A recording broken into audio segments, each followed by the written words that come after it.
Hi hello नमस्कार. पायलच्या mini ब्लॉगमध्ये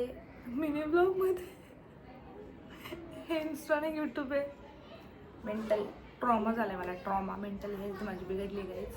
तर चला हाय हॅलो नमस्कार. पायल प्रत्येक ब्लॉगमध्ये सगळ्यांचे स्वागत करते परत एकदा. आणि तुमचे सगळ्यांचे खूप प्रश्न होते की दीदी तुझ्या बेबीचं वेट किती आहे, तुला प्रेग्नन्सीचे सिम्पटम्स काय होते, म्हणजे कन्सिव्ह झाल्यानंतर सिम्पटम्स काय होते, त्याच्यानंतर तुझा प्लेसेंटा कोणत्या कुठे होता, म्हणजे त्याची पोझिशन काय होती, त्याच्यानंतर बाळाचं वेट, बाळाचे हार्ट रेट, परत तुला आई बनून कसं वाटतंय, अशाच प्रकारचे भरपूर क्वेश्चन आहेत. आज मी ते सगळे क्वेश्चनचे तुम्हाला ॲन्सर करणार आहे. तर हा ब्लॉग आपला क्वेश्चन आणि ॲन्सरचा असणार आहे. तर ब्लॉग एंडपर्यंत बघा, तुम्हाला तुमच्या सगळ्या प्रश्नांची उत्तर ह्या ब्लॉगमध्ये मिळून जाणार आहे. तर चला ब्लॉगला सुरुवात करूया आपण. तर सगळ्यात पहिला प्रश्न मी घेते की प्रश्न असा आहे की दीदी तुला सिम्पटम्स काय होते, जेव्हा मला बेबी कन्सिव्ह झालं होतं तेव्हा सिम्पटम्स कसे होते.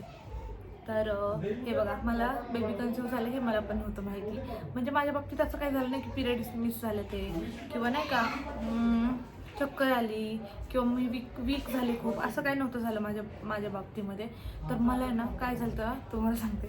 मला खूप सर्दी झाली, 5-6 दिवस सर्दी होती माझी.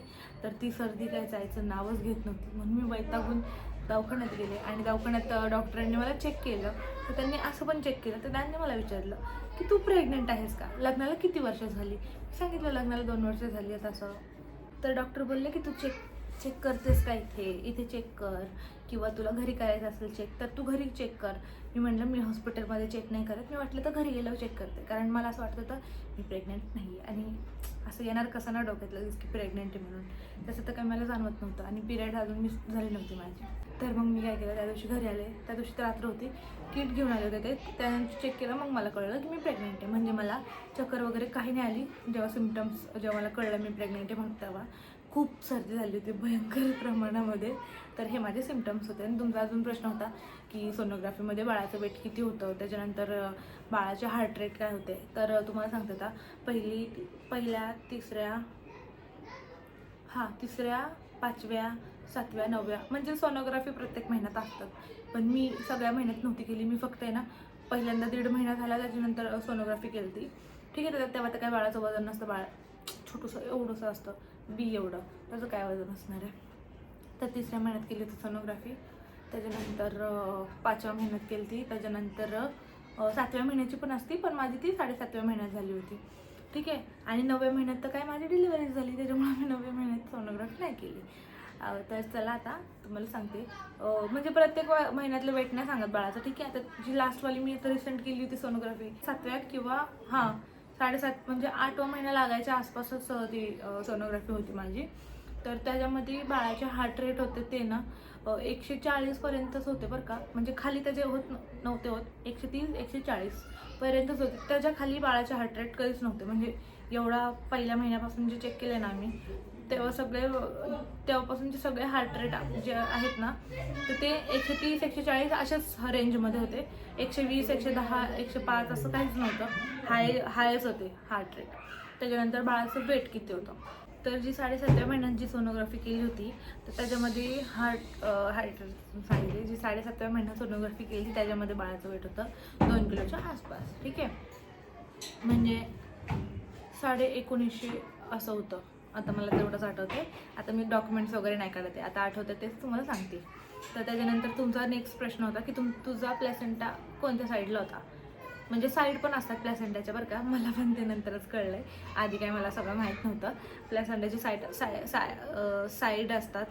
साईडला असतात, कोणाचा लेफ्ट साईडला, राईट साईडला, वरती खाली असं असतं, कोपऱ्यात इकडं तिकडं असं असतं बरं का. माझा प्लेसेंटा होता वरच्या साईडला. कोणाकोणाचा असतो खाली जर प्लेसेंटा असलं तर त्याला खूप जास्त रिस्क असते, कारण की त्यांना पहिल्या महिन्यापासूनच ब्लिडिंगचा त्रास होतो डिलिव्हरीपर्यंत. तर त्याच्यामुळे त्यांना आरामले सांगतात, बेड रेस्ट सांगतात. तर त्यांचा प्लेसेंटा खाली असला त्यांना खूप काळजी घ्यायला लागते. पण माझा वरती होता तरी पण मी तर काय उड्या बिड्या मारत होते, जिने चढत होते, काम बिम करत होते, दणकून स्वयंपाकाला उभी राहत होते 4-4 तास 5-5 तास रात्रीचं सगळं करत होते मी. तर नेक्स्ट प्रश्न मी लिहून ठेवले ते पॉईंट्स, कारण की मला लक्षात नाही राहणार परत, म्हणून तुमचे सगळे प्रश्न मी बुकमध्ये लिहून ठेवले होते. तुझ्या डिलिव्हरीची डेट काय होती आणि डिलिव्हरी कोणत्या महिन्यात झाली? डिलिव्हरीची डेट माझी होती एप्रिलमध्ये आणि माझी डिलिव्हरी मार्चमध्ये झाली. ओ मम्मा इथे जे पिलू. तर तुमचा नेक्स्ट प्रश्न होता की डिलिव्हरी कोणत्या महिन्यात झाली आणि डिलिव्हरीची डेट काय होती. डिलिव्हरीची डेट माझी एप्रिलच्या सुरुवातीलाच होती, पण माझी मार्चमध्ये डिलिव्हरी झाली आहे 9व्या महिन्यामध्ये. 9वा महिना लागून 4-5 दिवस झाले होते तेव्हा झाली. आणि असं बोलतात की 8व्या महिन्यात डिलिव्हरी नाही झाली पाहिजे म्हणून, पण तसं काही नाही झालं. 8व्या महिन्यात नाही झाली, 9व्या महिन्यातच झाली माझी डिलिव्हरी. जेव्हा बाळाचा जन्म झाला होता त्याच्यानंतर बाळाला कोणतं इंजेक्शन दिलं होतं, तर मला पण नव्हतं माहिती की हे इंजेक्शन सगळे असतात म्हणून. हे मला आत्ता कळतं आहे. मग जेव्हा बाळ झालं होतं त्याच्यानंतर 4-5 दिवसांनी बाळाला BCGचं इंजेक्शन दिलं, जे इथं देतात ना, आपलं जन्म झाल्या देतात BCGचं इंजेक्शन, ते इथं देतात. तर ते दिलं होतं बाळाला. पण तिला काय फोड वगैरे आलं नाही, दुखलं नाही, काय नाही. म्हणजे एवढं काय हिला बाळाला सक्षमीला त्रास नाही झाला. आणि आता तुमचा नेक्स्ट प्रश्न आहे, डिलिव्हरीनंतर बाळाचं वजन किती होतं? तर डिलिव्हरीनंतर बाळाचं वजन होतं 2 किलो 200 ग्रॅम. कारण तुम्हाला मी जसं सांगितलं की माझी डिलिव्हरी 9व्या महिन्यात झाली, ठीक आहे, 9व्या महिन्याच्या पहिल्या आठवड्यात. तर जर 9वा महिना मी पूर्ण घेतला असता तर बाळाचं वजन 3.5-4 किलो बरोबर भरलं असतं.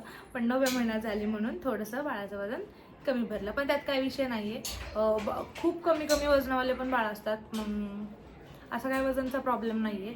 नंतर बाळांची तब्येत होतेच, त्याच्यामुळं काही विषय नाही. बाळाचं वजन कमी भरलं तरी आपण खाऊ घालून दूध पाजून वगैरे त्याला बॉडी बिल्डर बनवू शकतो. तर बाळाचं वजन होतं 2 किलो 200 ग्रॅम.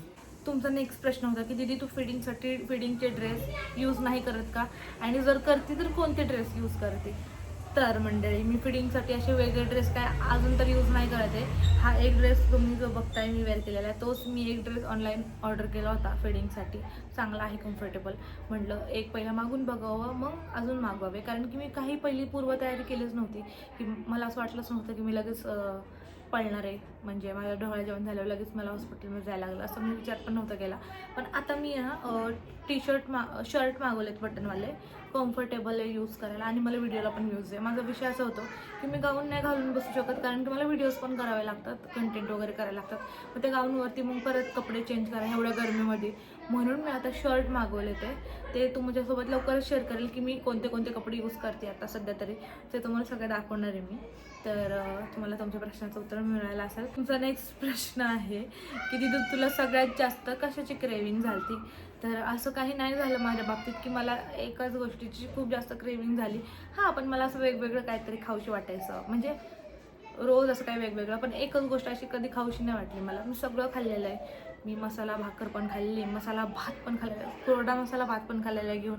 म्हणजे मी माझ्या प्रेग्नेन्सीमध्ये सगळं खाल्लं आहे. हां, मला असं आंबट गोष्टी खाऊशी वाटलेल्या आहेत. फक्त मी काय खाल्लं नाही तुम्हाला सांगते, मी गोड अजिबात नाही खाल्लं आहे. मला गोड अजिबातच खाऊशी वाटत नव्हतं. मला फक्त तिखटची क्रेविंग झाली.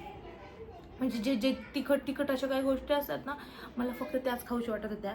मी फक्त सगळं तिखटच खात होते. मी अजिबात गोड नव्हते खात. मला गोड आत्ता पण आवडत नाही आहे खायला. म्हणजे प्रेग्नेन्सीमध्ये पण मला गोड नाही आवडलं खायला, आणि डिलिव्हरीनंतर पण मला गोड खायला आवडतच नाही आहे. काय करत आता तसंच झालं आहे माझं. पहिले मी खायचे, मिठाई सगळं खायचे, पण आता मला खाऊशी नाही वाटत आहे.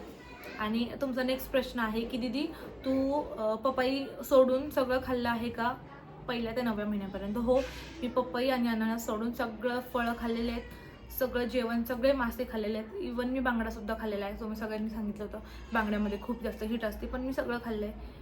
काही ना सगळं खायचं, डॉक्टर पण तेच सांगतात की सगळं तुम्ही खात जा. फक्त मी पपई आणि अननस नाही खाल्ले, तेवढं सोडून बाकी सगळं खाल्लेलं. नेक्स्ट प्रश्न आहे सक्षमीचे सगळ्या मनचे फोटोशूट करा छान आणि तिचे सगळे फोटोज वगैरे क्यूट फोटोज मेमरी तिचे आमच्यासोबत शेअर करा. येस, हे तर तुम्ही मला सांगायची वेगळी काही गरज नाही, कारण की बघा मीच एवढी पागल आहे त्या गोष्टीसाठी.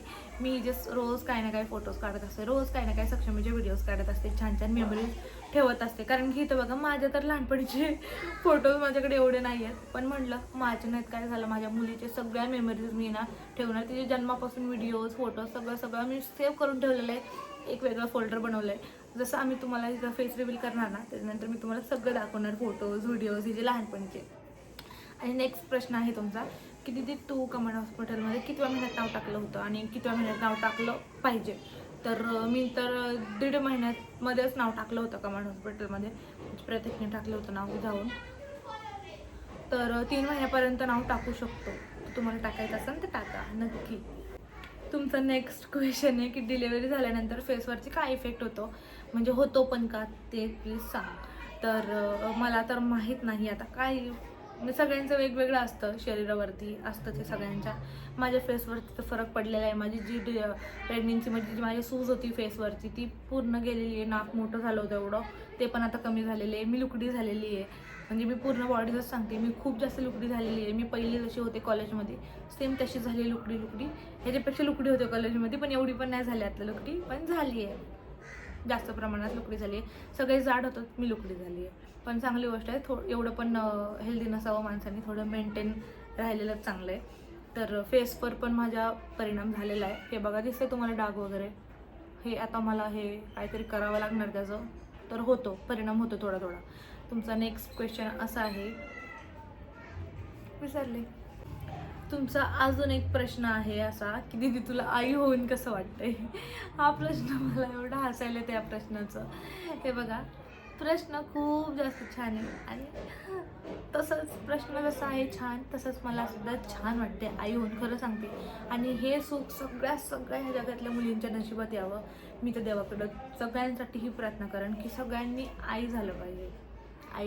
आई होण्यासारखं सुख ह्या जगात कोणतंच नाही आहे. माझं जेवढं डिलिव्हरीचं दुःख होतं, जेवढं मी रिकवर होती पटापटा, ते फक्त सक्षमीचं रोज तोंड बघून मला खूप बरं वाटतंय. आणि मला जेवढं आई होऊन मी सांगू पण नाही शकत माझी फिलिंग. आई होऊन मला किती छान वाटतंय ते. तसंच प्रतीकला सुद्धा आहे. तो दिवसातून 1000 वेळा सक्षमीची पप्पी घेतो. 1000 वेळा म्हणलं तरी काय हरकत नाही. तिला बघितल्याशिवाय आम्हाला हे नाही होत, म्हणजे ती झोपलेली जरी असेल ना तरी आम्ही तिला चिवडत बसतो. असा विषय आमचा, म्हणजे चिवडतो म्हणजे असं करून बघतो असं. म्हणजे आई होणं हे जगात खूप जास्त बेस्ट फिलिंग एव्हर. तेवढंच बाबा होणं पण सेम तसंच आहे. तर आता तुम्हाला तुमच्या सगळ्या प्रश्नांचे उत्तर मिळाले असणार आहे. तर गाईज आपण आता भेटूया नवीन ब्लॉगमध्ये. हा ब्लॉग मी तर सेंड करते.